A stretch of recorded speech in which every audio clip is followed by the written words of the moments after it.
Thank you for joining us tonight. The Monday night murders of two children, allegedly at the hands of their own mother, has many wondering, how could this happen?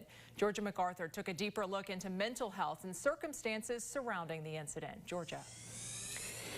Friends of Nikki James says she is a great mother, and they just witnessed her bonding with her kids not long before Monday's crime.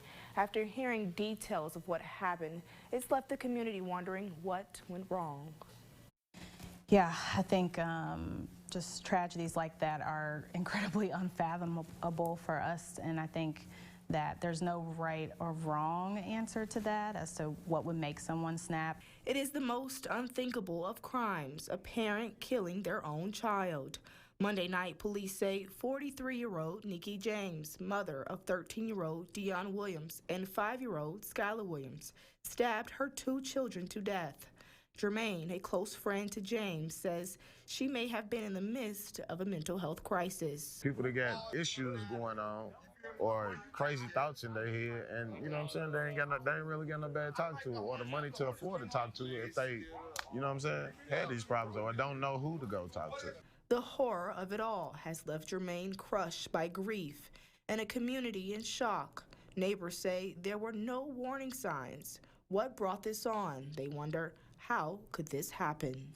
Is mental illness, right, which is going to impact functioning at such a higher level and lead to behavior such as what we're talking about. Mental health experts like Dr. Adriana Fisher-Willis continue to grapple with how to help people who may not want help or don't know when they need it. I don't think there's a right or wrong answer, but circumstances certainly could lead someone to making horrible, horrible decisions and leading to tragedies like that.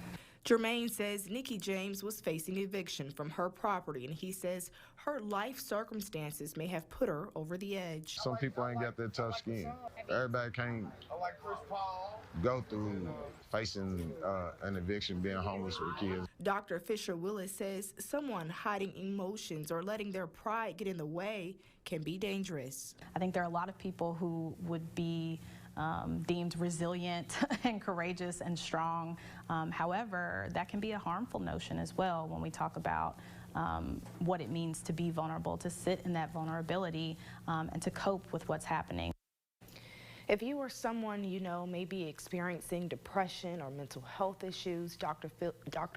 Fisher-Willis says to reach out to her office, a local church, or one of the many outreach services offered in the city. Kristen.